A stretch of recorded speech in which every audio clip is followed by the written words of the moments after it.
இதுவரைக்கும் எடுக்கப்பட்ட சட்ட ரீதியான நடவடிக்கைகள் விமர்சனத்திற்கும் உள்ளாயிருக்கு, பாராட்டுக்கும் உள்ளாயிருக்கு. ஒரு அரசியல் காழ்ப்புணர்ச்சியோடு இந்த நடவடிக்கை மேற்கொள்ளப்படுகிறது அப்படின்னும் ஒரு பார்வை, சரியாக காவல்துறை இந்த விவகாரத்தில் நடவடிக்கை எடுத்திருக்கிறாங்க அப்படின்ற ஒரு பார்வையும் இருக்கு. இது எப்படி அணுகலாம்? இதில் இன்னைக்கு ஜெயராம் சுப்ரீம் கோர்ட்டுக்கு மூவ் பண்ணியிருக்காரு.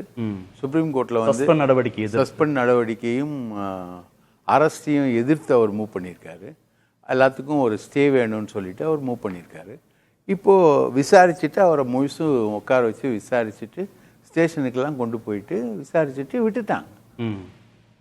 ஓன் பெயிலே விட்டுட்டாங்க அவர். அதே மாதிரி பூவை ஜெகன்மூர்த்தியும் விசாரிச்சுட்டு விட்டுட்டாங்க. இப்போது இந்த சம்பவம் நடக்குது. இந்த சம்பவத்தில் சம்பந்தப்பட்ட ஆட்களை விசாரிக்கும் பொழுது அதில் ஏடிஜிபியுடைய இன்வால்மெண்ட்டு கம்ப்ளீட்டாக தெரியுது. அவருடைய வாகனம் தான் போகுது, அவரோட வாகனம் தான் சிறுவனை திருப்பி கொண்டு பேரலாம்பட்டுன்ற ஊரில் இறக்கி விடுது. அவரோட வாகனம் தான், ரைட்டுங்களா? இப்போ அவரோட வாகனம் உதாரணத்துக்கு இப்போது ஐஜி அஸ்ரா கார்க்கு தான் விசாரிக்கிறாரு இந்த வழக்கை. அஸ்ரா கார்க்கு வீடும் ஜெயராம் வீடும் எதிரெதிர் வீடு, ஐபிஎஸ் ஆஃபீஸர் குவார்ட்டர்ஸில். அவரோட வாகன எண்கள் எல்லாமே இவருக்கு தெரியும், ஐஜி அஸ்ரா கார்க்கு தெரியும். ஆனாலும் நீதிமன்றம் என்ன கேட்குதுன்னா, இவரை போலீஸை நோக்கி, தமிழக அரசை நோக்கி என்ன கேட்குதுன்னா, நீங்கள் இந்த வழக்கில் ஒரு ஏடிஜிபி இன்வால்வ்டுன்னு உங்களுக்கு தெரியுது, ரைட்டுங்களா? அதே மாதிரி ஒரு சட்டமன்ற உறுப்பினர் இன்வால்வ்டுன்னு உங்களுக்கு தெரியுது, நீங்கள் ஏன் அவங்க மேலே எஃப்ஐஆரில் பேரை சேர்க்கல? இது நீதிபதி கேட்ட கேள்வி. அப்போது அவங்க இந்த விசாரணையை பெண்டிங்கில் வைக்கிறாங்க. எம்எல்ஏ சம்பந்தமான விசாரணையும் ஏடிஜிபி சம்பந்தமான விசாரணையும் பெண்டிங்கில் வைக்கிறாங்க. அவங்கள முதல் தகவல் அறிக்கையில் சேர்க்கலை. இப்போ வரைக்கும் ஏடிஜிபி பெயரும் பூவை ஜெகன்மூர்த்தி பெயரும் எஃப்ஐஆரில் இல்லை. இப்போ இருக்கும் இந்த ஸ்டேஜில் இருக்கும். அன்னைக்கு பர்டிகுலர் இன்சிடென்ட் வரும்பொழுது மகேஸ்வரியுடைய கன்ஃபெஷன் ஸ்டேட்மெண்ட் வருது, சரத் என்பவருடைய கன்ஃபெஷன் ஸ்டேட்மெண்ட். ஒரு வழக்கறிஞர் சரத்குமார்ன்றவர் வழக்கறிஞர். அவர் பூவை ஜெகன்மூர்த்திக்கு ரொம்ப நெருக்கமான ஆள். கட்சிக்காரனும் சொல்றாங்க. ஆனா அதுல உறுதிப்படுத்தப்படல. அவர் தான் கன்ஃபெஷன்ல சொல்றாரு பூவை ஜெகன்மூர்த்தி இதுல சம்பந்தப்படுறாரு. இந்த பொண்ணு பாத்தீங்கன்னா விஜயஸ்ரீ தனுஷ். இல்லை, விஜயஸ்ரீ நீங்கள் சொன்ன மாதிரி ரொம்ப பணக்கார பொண்ணு மட்டும் இல்லை, பல கோடி ரூபாய் சொத்து அந்த பொண்ணு பேரில் இருக்குன்றதும் சொல்லப்படுது, ரைட்டா? அது யார் பணம்ன்றது செகண்டரி. அந்த பொண்ணை மீட்கிறதுக்கு ஏற்கனவே எங்கள் பொண்ணை இந்த மாதிரி கடத்திட்டு போயிட்டாங்கன்னு இவங்க ஒரு கம்ப்ளைண்ட் கொடுக்குறாங்க. அதுக்கு ரிப்ளை பதிலும் இவங்க கொடுக்குறாங்க. இவங்க எல்லாரும் தனுஷும் விஜயஸ்ரீயும் எழுதியே கொடுக்குறாங்க, என் பொண்ணு விருப்பப்பட்டு தாங்க வந்துச்சு அப்படின்னு. ரெண்டு பேரும் மேஜர், அதனால அவங்க சேர்ந்து வாழ்வதற்கு காவல்துறை அனுமதிப்பதாக தான் செய்திகள் இருக்கு. இதுல ஹார்டனிங் ஃபேக்ட் என்னன்னா, ஜஸ்ட் லைக் மற்ற ஆணவ கொலைகளில் வர மாதிரி இவங்க இந்த இளம் சிறுவனை வீட்டிலேருந்து தூக்குறது இந்த விஜயஸ்ரீயும் தனுஷும் எங்க இருக்காங்கன்றதை கண்டுபிடிக்கிறதுக்கு தான் தூக்குறாங்க. தனுஷோட தம்பியை தூக்குறாங்க. அவனுக்கு தெரியாது, அவனுக்கு எங்கே இருக்காங்கன்னு தெரியாது. சப்போஸ் அவனுக்கு தெரிஞ்சிருந்து எங்கே இருக்கிறாங்கன்னு அவன் சொல்லியிருந்தான்னா இந்த ரெண்டு பேரோட கெதி என்ன ஆயிருக்கும், ரைட்டுங்களா? பூவை மூர்த்தியோட டீமும் உள்ள ஆப்ரேட் ஆகுது, ஒரு ஏடிஜிபியோட டீமும் ஆப்ரேட் ஆகுது. இவங்க உயிருக்கு ஆபத்து வந்திருக்காதா அப்படின்ற ஒரு பெரிய கேள்வி இருக்கு. நீங்க எல்லா ஆணவ கொலைகளில் பார்க்கும்போதும் இந்த மாதிரி தான் ஆப்ரேட் ஆகுது எல்லாமே, ரைட்டுங்களா? விருதாச்சலம் பக்கத்துல பணமும் இருக்கு, அதிகாரமும் இருக்கு. கண்ணகி முருகேசன் கொலையில நீங்க நல்லா பார்த்தீங்கன்னா ஒருத்தனை கட்டி தொங்க விட்டு கிணத்துல வச்சு அடிக்கிறாங்க. அடிக்கும்போது அவன் சொல்லிடுறான் கண்ணகி முருகேசன் எங்க இருக்காங்கன்னு சொல்லிடுறான். கூட்டிட்டு விஷம் கொடுத்து சுடுகாட்டில் வச்சு கொலை பண்ணி எரிக்கிறாங்க.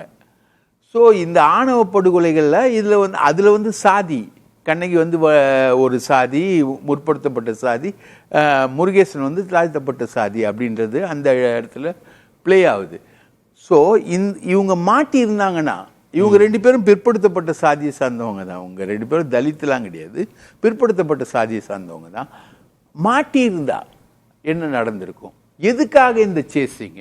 இந்த பொண்ணுக்குரிய சொத்துக்கள் இருக்கு, அதுக்காக சேசிங்க. மகேஸ்வரி எப்படி ஏடிஜிபியை இன்ஃப்ளூயன்ஸ் பண்ணார்னா, ஏடிஜிபி இன்னைக்கு என்கொயரியில் சொல்லியிருக்காரு, அவங்க கருங்காலி மாலைலாம் கொடுப்பாங்க, ஆன்மீக பயணமா எல்லாம் பேசுவாங்க, ஆன்மீக பயணத்துக்காக என் காரை கேட்டாங்க, நான் கொடுத்தேன்.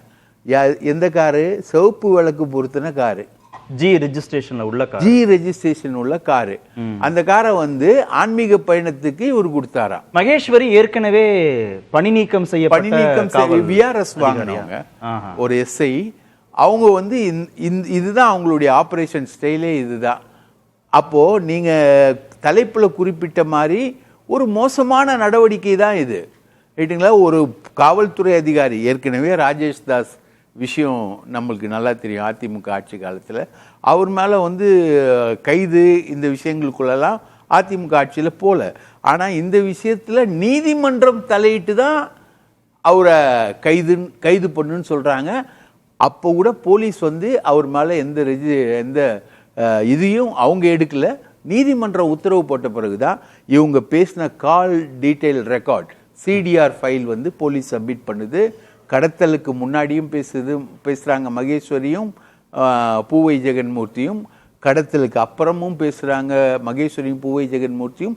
அதே மாதிரி இந்த ஏடிஜிபியும் போகிறாரு. மகேஸ்வரி வந்து தனியாக பூவை ஜெகன்மூர்த்தியோட அலுவலகத்தில் 2 மணி நேரம் உட்காந்து பேசியிருக்காங்க. ஸோ ஒருத்தருக்கு ஒருத்தர் தெரியாதவங்க, இதெல்லாம் கால் ரெக்கார்ட்ஸ்ல இது வந்து சிசிடிவி ஃபுட்டேஜே இருக்கு, அதெல்லாம் வந்து கோர்ட்ல சப்மிட் பண்ணிட்டாங்க. சப்மிட் பண்ணும்போது தான் நீதிமன்றம் வந்து உடனடியா ஜெயராம வந்து அரெஸ்ட் பண்ணுங்க அப்படின்னு சொல்லிட்டு சொல்றாங்க. இதுல ஒரு அழகான ஃபேக்ட், அழகானதுல கொஞ்சம் மோசமான ஃபேக்ட் என்னன்னா, இதுல 2 பேருமே தலித்து, ஜெயராமும் பூவை ஜெகன்மூர்த்தியும் தலித்து, 2 பேரும் தலித்து தான். ஸோ அது இங்க பொருத்தமானது இல்ல இவங்க தலித்து இதை வந்து கார்னர் பண்றாங்க அப்படின்ற ஒரு வாதம் முன்வைக்கப்படுது. அதுக்காக இந்த தகவலை நான் ஆட் பண்ணிக்கிறேன், ஏன்னா இது வரைக்கும் வெளியில வராத தகவல். ஜெயராம், பூவை ஜெகன்மூர்த்திக்கும் ஜெயராமுக்கும் இடையேயான தொலைபேசி உரையாடலுக்கான ஆதாரமும் இருக்கு. சிடிஆர் இப்போ அண்ணாமலை வெளியிட்டார்ல ஒரு சிடிஆர்னு ஒண்ணு, அந்த மாதிரி ஒரு சிடிஆர் இருக்கு. கடத்தலுக்கு முன்பு இருக்கு, பின்பு இருக்கு. ஸோ கடத்தலுக்கே சம்பந்தம் இல்லாத ஆளு, ஏஆர் போலீஸ்ல இருந்த ஆளு, இவர் வந்து போன தேர்தல் காலத்தில் வந்து பணத்தெல்லாம் இவர் கொண்டு போய் அப்போதைய ஆளுங்கட்சிக்கு ஆதரவாக கடத்தினார்னு நிறைய கம்ப்ளைண்ட் வந்தது.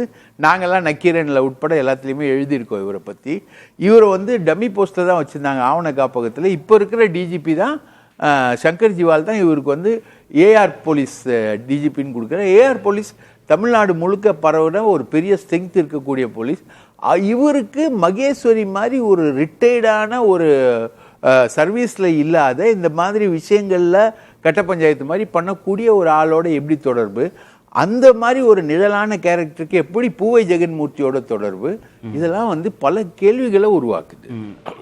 நோக்கம் என்னவா இருக்கும், என்ன சந்தேகிக்கணும்? இருக்கக்கூடிய நோக்கம் வந்து விஜயஸ்ரீயும் தனுஷையும் பிரிக்கணும், ரைட்டுங்களா? அது வந்து ஒரு கொலையாக கூட முடியறதுக்கான வாய்ப்புகள் இருக்கு. நோக்கம் வந்து விஜயஸ்ரீயும் தனுஷையும் பிரிச்சிடணும், அவங்க 2 பேரோட திருமண வாழ்க்கையை கொலைக்கணும், இதுதான் நோக்கம்.